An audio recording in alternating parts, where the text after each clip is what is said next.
De sa randonnée à la recherche de gaz butane ce 30 août 2024, cette habitante de Balcuy, quartier populaire de Ouagadougou, rentre bredouille. Elle se résout à l'utilisation du charbon de bois, chose inhabituelle. C'est pas simple, hein? Ça fait 3 jours que je cherche le gaz, je ne trouve pas. Donc voilà, je suis obligée de faire avec le charbon de bois. Comme elle, il se compte en centaines de milliers les ménages qui font du bois de chauffe et du charbon de bois leur source d'énergie pour la cuisine, faute de gaz butane, pourtant subventionné par l'État afin qu'il soit à la portée des populations. Bonjour madame. Qu'est-ce que vous cherchez? Du gaz. Okay. Et qu'est-ce qu'on vous a dit? Ça fait je devrais faire de la viande hachée, poisson, foie, tout. Ça m'a mis en retard au fait. Tu as dû utiliser le charbon.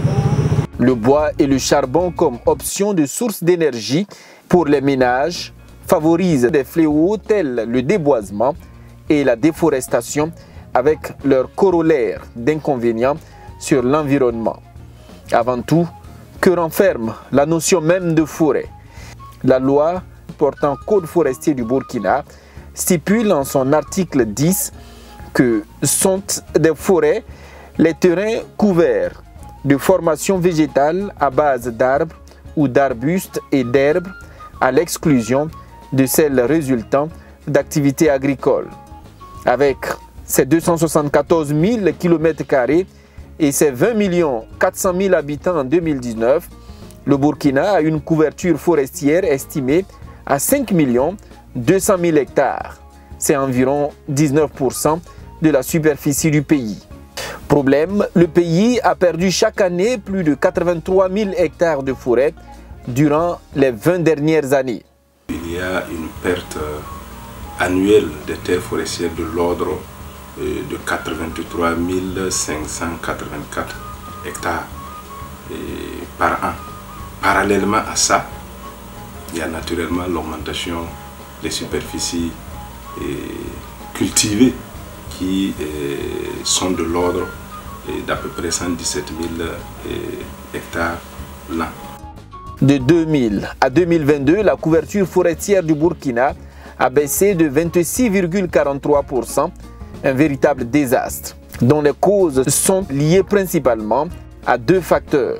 La pression climatique, avec entre autres la sécheresse, les inondations et les pressions anthropiques dues à l'action de l'homme, notamment l'extraction minière, l'agriculture et la coupe abusive du bois et la production du charbon de bois.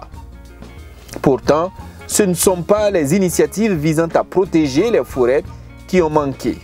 Parmi les actions entreprises par l'État, la subvention du gaz butane dès la création de la SONABI en octobre 1985. La SONABI, effectivement, avait vraiment pour objectif, depuis sa création, de permettre à la population de disposer le gaz pour pouvoir satisfaire aux besoins domestiques. Et également permettre aussi aux industriels pour les bouteilles d'une certaine gabarit de pouvoir l'utiliser en lieu et place du bois de chauffe. Donc l'objectif premier, c'était vraiment de lutter contre la désertification, la déforestation. Et si vous regardez pour le premier semestre 2024, nous avons au 30 juin fait sortir, rien que pour le dépôt de Bingo, 8 millions environ de bouteilles de gaz que nous avons rechargées au niveau du dépôt de Bingo. Et parmi ces 8 millions, vous remarquerez qu'il y a plus de 6,5 millions qui sont des bouteilles de 6. Et nous avons environ 1,5 million pour les bouteilles de 12,5 kg. Donc vous vous rendez compte que les bouteilles de 12,5 kg et de 6 kg occupent la part belle en matière de sortie. Qu'est-ce qui explique ça?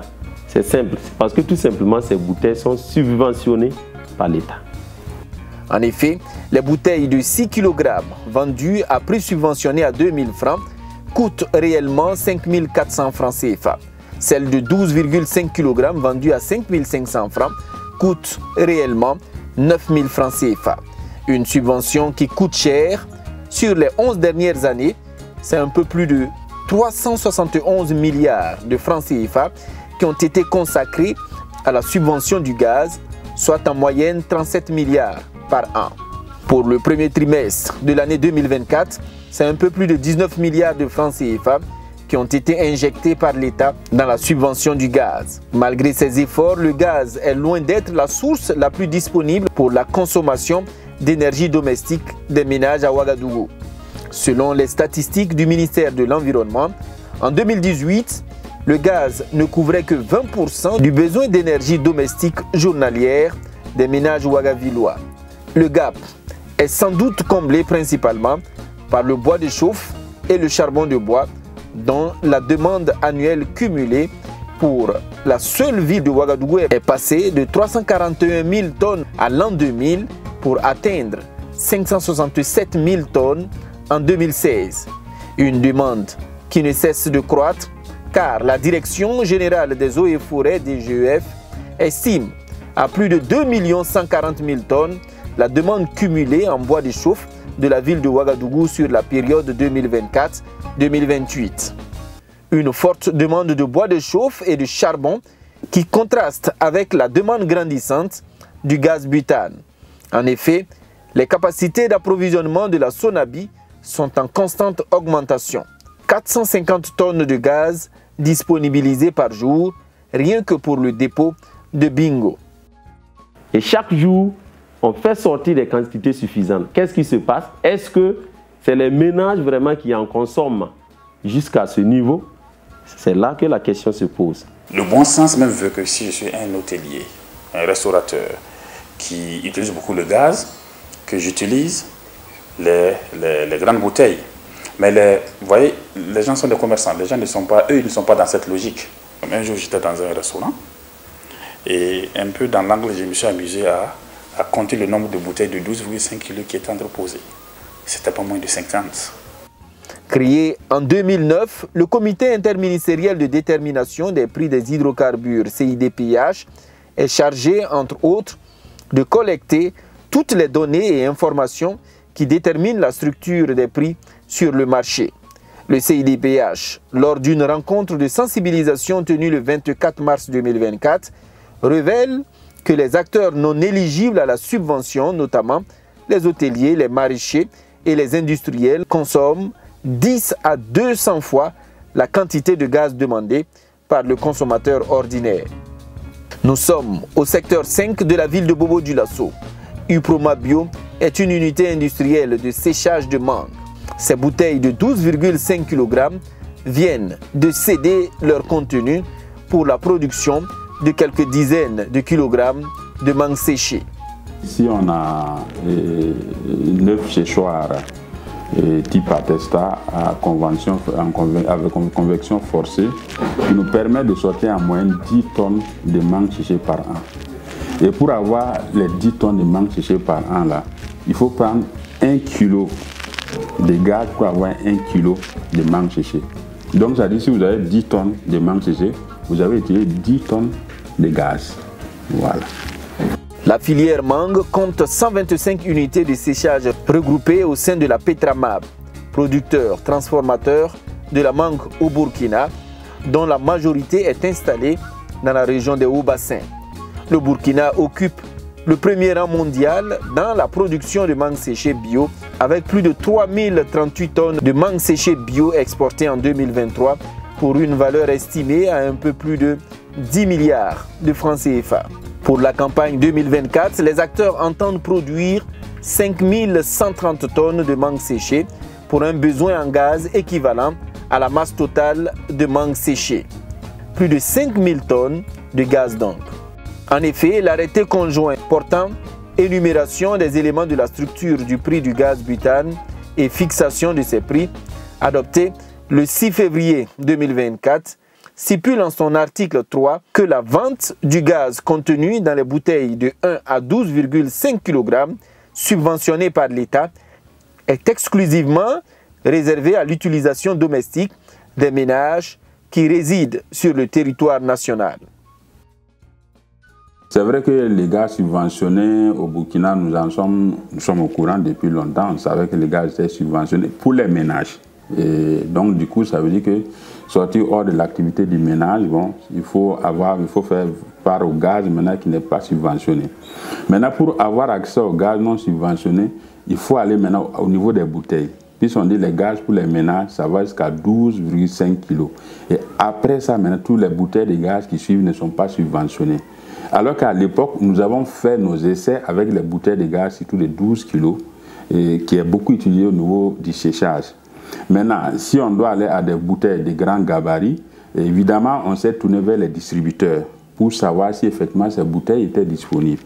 Et les distributeurs nous ont dit que ces bouteilles n'étaient pas pour le moment disponibles à leur niveau. Et en plus de ça, même l'utilisation de ces bouteilles demande certainement des exigences qui seront certainement différentes de l'utilisation des petites bouteilles.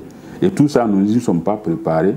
Donc ça fait que pour cette campagne, il nous serait difficile de faire face justement à ces décrets-là.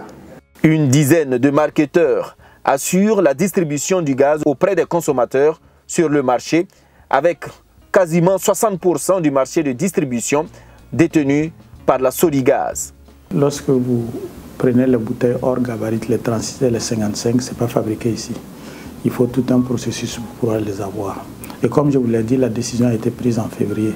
Aujourd'hui, ce qui est le maillon faible, c'est l'emplissage. Le camion peut faire 3 jours, 4 jours pour pouvoir attendre le gaz parce que les bouteilles sont toujours vides à leur niveau. Actuellement, nous avons une capacité de satisfaction de la demande journalière d'environ 98%.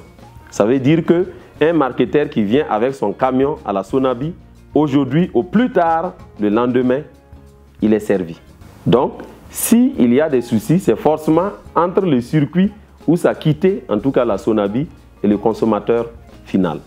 Si Sodigaz et Sonabi se jettent la pierre, la Ligue des consommateurs, elle, pointe du doigt, entre autres, les gros consommateurs non éligibles à la subvention.